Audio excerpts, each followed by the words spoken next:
ఉమ్మడి జిల్లా వ్యాప్తంగా ఏబిఎన్ రాధాకృష్ణపై వైసీపీ నాయకుల ఫిర్యాదు. మహిళలను కించపరిచే వ్యాఖ్యలు చేసినందుకు చట్టపరమైన చర్యలకు డిమాండ్. ఏబిఎన్ ఆంధ్రజ్యోతి ఛానల్లో ప్రసారమైన వీకెండ్ కామెంట్ బై ఆర్కే కార్యక్రమంలో వైఎస్ఆర్ కాంగ్రెస్ పార్టీపై మరియు ఆ పార్టీ అధినేత వైఎస్ జగన్మోహన్ రెడ్డిపై చేసిన వ్యాఖ్యలు ఇప్పుడు రాష్ట్ర వ్యాప్తంగా రాజకీయ దుమారాన్ని రేపుతున్నాయి. ఈ కార్యక్రమంలో చేసిన వ్యాఖ్యలు అత్యంత అవమానకరంగా, అసత్యాలతో కూడి ఉన్నాయని ఆరోపిస్తూ పార్వతీపురం నియోజకవర్గ మాజీ ఎమ్మెల్యే అలజంగి జోగారావు ఆధ్వర్యంలో పార్టీ శ్రేణులు బుధవారం భారీ ఎత్తున నిరసన చేపట్టారు. అనంతరం టౌన్ పోలీస్ స్టేషన్కు వెళ్లి ఏబిఎన్ రాధాకృష్ణతో పాటు సోషల్ మీడియాలో ఆ వీడియోలను ప్రచారం చేసిన వారిపై కఠిన చర్యలు తీసుకోవాలని ఫిర్యాదు చేశారు. ఈ సందర్భంగా మీడియాను ఉద్దేశించి మాట్లాడిన అలజంగి జోగారావు, సదరు కార్యక్రమం బాధ్యతాయుతమైన జర్నలిజం ప్రమాణాలకు విరుద్ధంగా ఉందని మండిపడ్డారు. ఉద్దేశ్యపూర్వకంగా వైకాపా నాయకులు కార్యకర్తలను వెన్నెముక లేని బ్యాచ్ అని సంబోధించడం వారి ఆత్మగౌరవాన్ని దెబ్బతీయడమేనని ఆవేదన వ్యక్తం చేశారు. కేవలం రాజకీయ కక్షతోనే ఇలాంటి అసత్య ప్రచారాలు చేస్తున్నారని, ప్రజలను తప్పుదోవ పట్టించేలా ప్రసారాలు చేస్తున్న రాధాకృష్ణను చట్టపరంగా శిక్షించాలని డిమాండ్ చేశారు.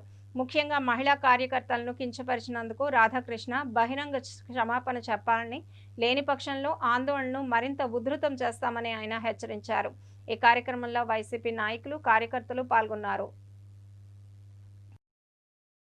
కూటమి ప్రభుత్వం యొక్క పరిపాలన కానీ శృతి మించిపోయి ఈ రాష్ట్రంలో ఉండే మహిళలను కించపరిచే విధంగా ఏబిఎన్ ఆంధ్రజ్యోతి వాళ్ళు ఈ రాష్ట్రంలో ఉండే మహిళలను కించపరుస్తూ వైఎస్ఆర్ పార్టీ శ్రేణులను, అదేవిధంగా వైఎస్ఆర్ పార్టీ శ్రేణుల యొక్క భార్యలను, ఈ రాష్ట్ర మహిళలను తప్పుగా మాట్లాడుతూ ఈ రాష్ట్రంలో ఉండే మహిళలందరూ కూడా పెద్ద ఎత్తున నిన్నటి నుండి ధర్నాలు చేస్తూ ఈ ఏబిఎన్ ఆంధ్రజ్యోతి ఎండీ అయిన వేమూరు రాధాకృష్ణ గారికి మంచి బుద్ధి కలగాలని, మరి ముఖ్యంగా ఆయనపై చర్యలు తీసుకోవాలని, నీ వెనక చంద్రబాబు నాయుడు ఉన్నాడని, నీ వెనక లోకేష్ ఉన్నాడని, పావలా కళ్యాణ్ ఉన్నాడనే ఉద్దేశంతోనే ఈరోజు నువ్వు మాట్లాడుతున్నావు. వైఎస్ఆర్ పార్టీ శ్రేణులు కించపరిచిన, వైఎస్ఆర్ పార్టీ శ్రేణుల యొక్క భార్యలను కించపరిచిన తప్పు లేదని చెప్పే ఒక కొత్త సంస్కృతి తీసుకొస్తున్నారు. ఏబిఎన్ రాధాకృష్ణ గారికి మేము ఖచ్చితంగా ఒక మాట చెప్తున్నాం.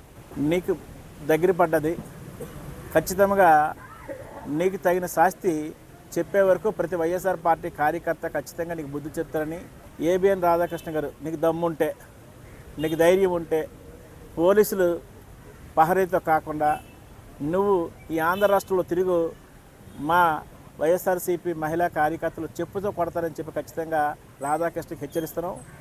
నువ్వు క్షమాపణ చెప్పే వరకు వైఎస్ఆర్ కాంగ్రెస్ పార్టీ పోరాటం అనేది ఆగదు.